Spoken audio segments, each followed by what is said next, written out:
Hi, this is Miss Smith, and this is the video on 2B, and 2B out of Unit 2 deals with equivalent equations. And so some of the questions are going to look like this. It will pose a question, and it'll say which equations are equivalent to x over 5 equals 10. Now, you have to remember that equivalent means that when you solve them, they have the same answer or they look the same at some point, okay? So you can make them look like each other. When you have a small equation like this, it's easiest to solve them. I'm going to rewrite it over here. If I'm solving this, this is x divided by 5. Remember, we use the fraction bar in algebra to divide. We do not use the division sign because it can complicate things, and the fraction bar is very simple and there's no dots in it, most importantly. So we will always use the fraction bar to mean division in algebra. However, if you looked at your notes that you took at the beginning of this unit, you would know that this is x divided by 5, and we want to get x by itself. When we solve equations, the goal is to get x by itself. And to undo divided by 5, we need to figure out which inverse operation is for division. And if you look on your notes, you would find that that is multiply. So we need to multiply this by 5 in order to remove the 5 in the division, because 5 divided by 5 is 1. However, remember, an equation, this means that it is an equality itself. It is equal. So if we do something to one side of our equation, we have to do it to the other. Okay? So this will cancel, is what we call that. And then this is 10 times 5. So this turns into x equals 50. Okay? So that's our answer. Any of these that equal 50 are going to be equivalent. This says x equals 2. This is not equivalent because it is not 50. This one, we have to do a little bit of solving. We need to know our inverse operations. We have minus 7, and if we do it to one side, and I'm subtracting 7 because we have plus 7, and the only way to get rid of plus 7 is a minus 7, but we have to do it to both sides. So then we have x divided by 5 equals 10. Now, if you want to keep going till you see that this is equal to 50, you can. But do you notice that this step of solving looks like our original equation? That's an arrow, guys. If a step of your solving looks like the equation that you're trying to prove is equivalent, you've already done it. You could just circle it and say this is equivalent. You could also continue solving it and you would find out that this equals 50. This one, you could do the same thing. We're going to start solving it. We've got 2x divided by 5. We have to do the divided by 5 first because it's the last thing we say. There are other reasons. So we have to multiply by 5, but remember we have to do it to both sides. Then we get 2x equals 50, and we need x equals 50 because this is 2x, and if we were going to solve this, 2 times x, the inverse of that, is we would have to divide by the 2. And we would get x, because 2 divided by 2 is 1x, and this would be 50 divided by 2, which is 25. And that is not going to be equivalent to this. This one is going to be x divided by 5 minus 30. The minus 30 is what we have to get rid of first because we can't do the division until we get rid of the subtraction. To inverse the subtraction, we've got to use 30. We've got to add it because that cancels it out. We've got to add this.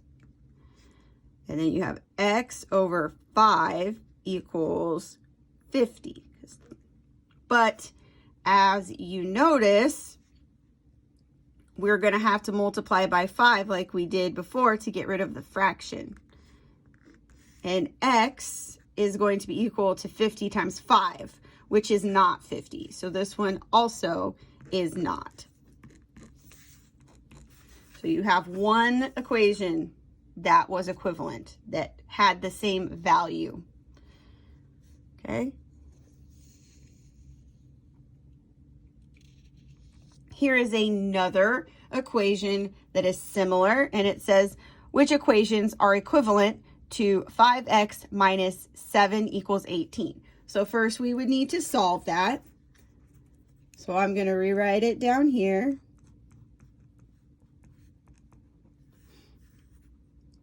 And this is 5x minus 7. The goal is to get x by itself. So we need to take care of this minus 7 because this is the x value. We need to take whatever is away from the x first. So cover up the x. We have a minus 7. We have to add 7. I like to drop this bar down so that I know that this is one side of my equation and this is the other, because you don't want to put stuff on the wrong side. So we're going to add 7 here. So then we get 5x equals, that is 8 plus 7 is 15 plus 10 is 25. You could do that on a calculator. I'm worried about you being able to solve a question. I am not worried about you knowing how to add 18 plus 7 at this point in the game. I'm worried about how you do this process. So this is 5 times x. Remember, when a letter and a number are written together, that's multiplication. So that's 5 times x equals 25. So the inverse operation of times or multiply is division. So we've got to divide by the number with x. And if we do it to one side, we have to do it to the other. So we need 25. This is left with x, and we need to divide 25 by 5. Okay? So this one right off the bat, this is not equal to 5. So we can cross that out. It is not equivalent. Okay? This one here is easy. Does everyone notice that right here, this step was 5x equals 25? Because this step equals this equation, that means that this will be equivalent. If you didn't catch that, you could still solve this, because I could divide this whole equation by 5 and I would still get x equals 5, which would show me that it is equivalent.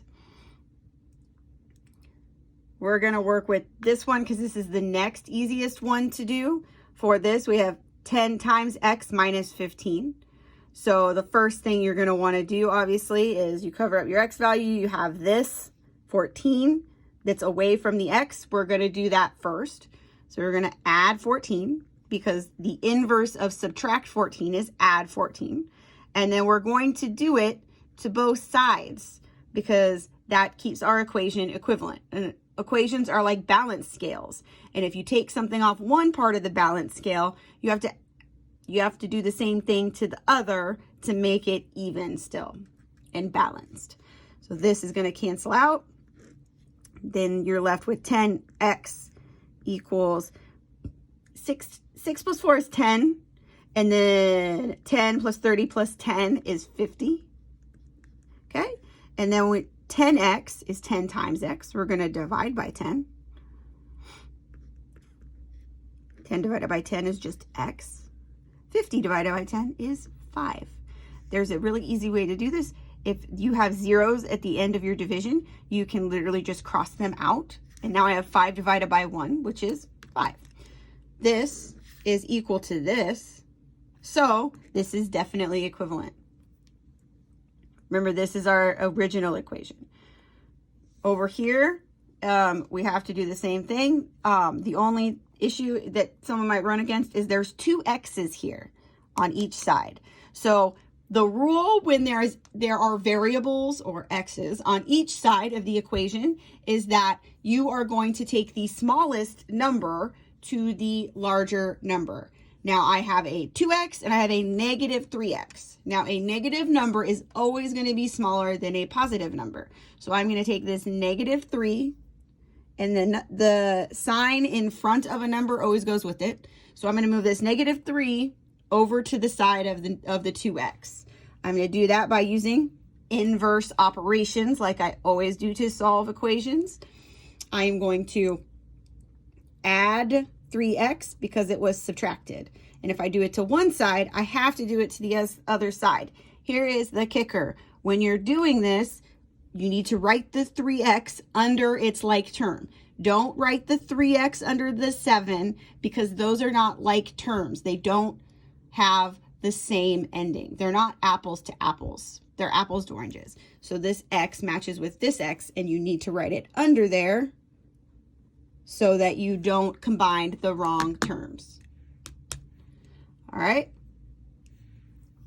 So we're going to simplify. This is 5x, 2x plus 3x, and this cancels out.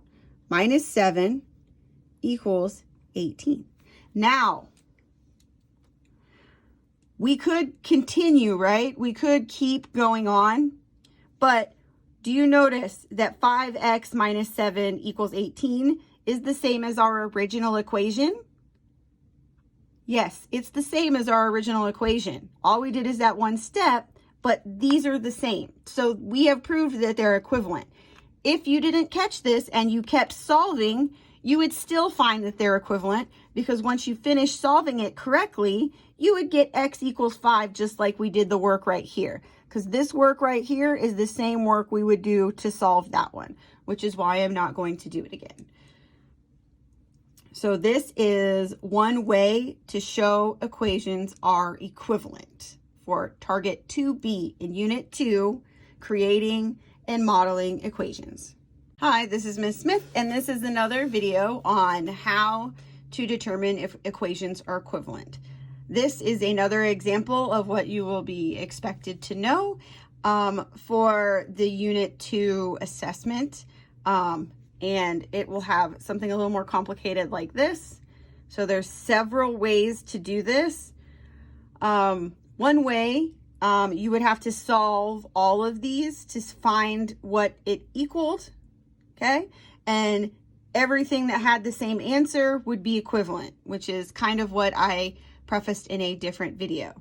However, these are really complicated, so it's really good to try to figure out how to simplify them to see if we can cut some corners.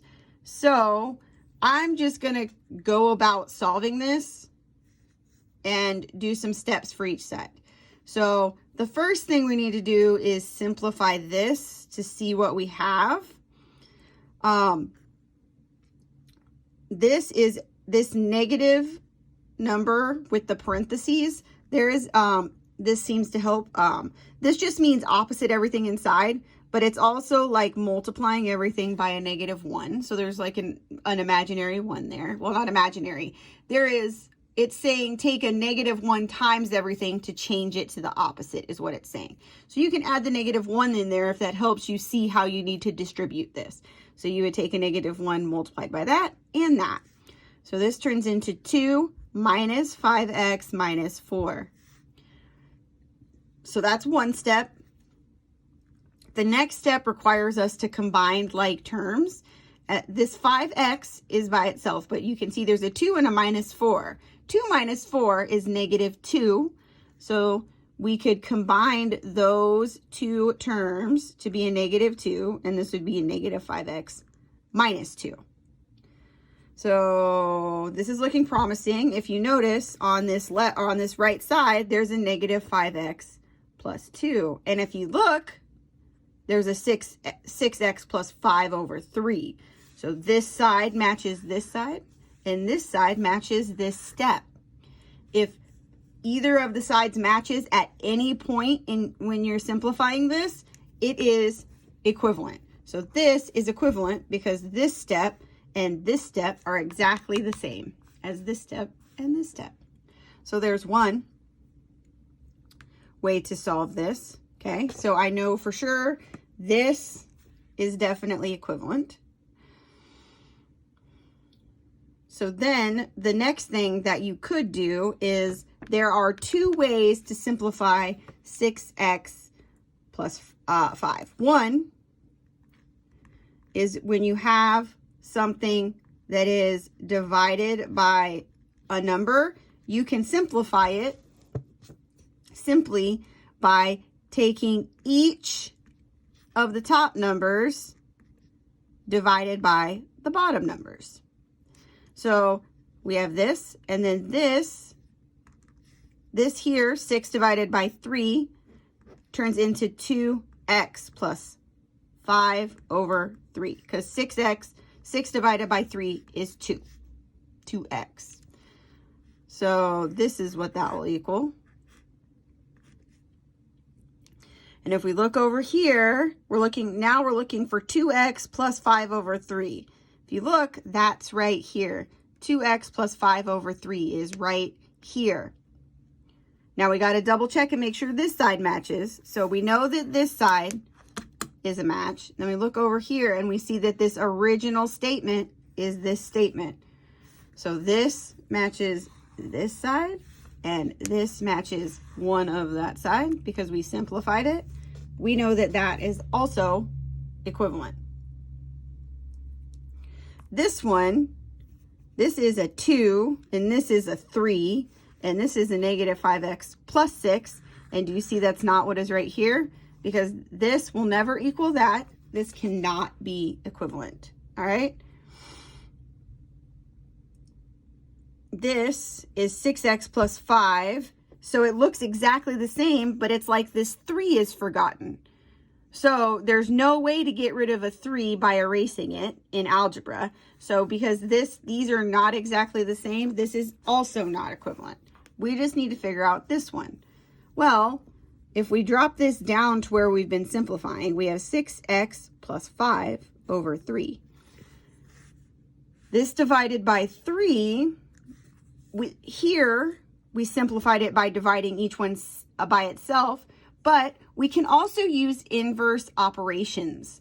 So if I want to get rid of a divided by 3, I can multiply by 3 to get rid of it. But I also have to multiply this entire side by 3. If I do something to one side, I have to do it to the other. So this cancels and I'm left with 6x plus 5.